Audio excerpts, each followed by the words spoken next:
Hachette Audio presents 7 Nights to Surrender. Written by Jeanette Gray. Read by Julia Duvall. To Scott, for all the journeys we've been on so far, and all the journeys yet to come. Chapter 1. It was ridiculous how pretty words sounded on Kate's tongue, right up until the moment she opened her mouth and spoke them aloud. Worrying the strap of her bag between her forefinger and thumb, she gazed straight ahead at the woman behind the register, repeating the phrase over and over in her head. Un café au lait, s'il vous plaît. Coffee with milk, please. No problem. She had this. The person ahead of her in line stepped forward, and Kate nodded to herself, standing up taller. When her turn finally came, she grinned with her most confident smile, and just about had the wind knocked out of her when someone slammed into her side. Swearing out loud as she was spun around, she put her arm out to catch herself.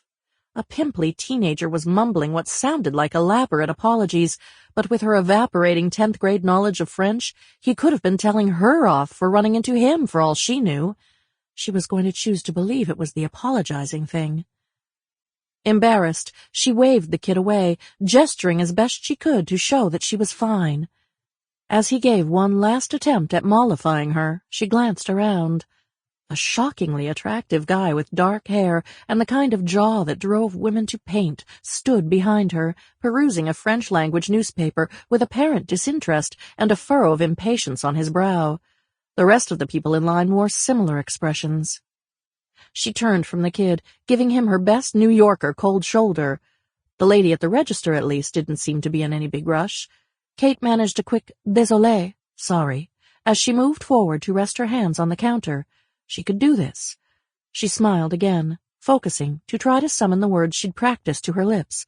Un café au lait, s'il vous plaît?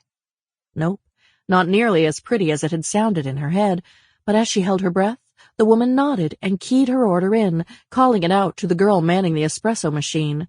Then, completely in French, the woman announced Kate's total. Yes. It was all she could do not to fist-pump the air. She'd been exploring Paris now for 2 days, and no matter how hard she rehearsed what she was going to say, waiters and waitresses and shopkeepers invariably sniffed her out as an American the instant she opened her mouth. Every one of them had shifted into English to reply. This woman was probably humoring her, but Kate seized her opportunity, turning the gears in her brain with all her might.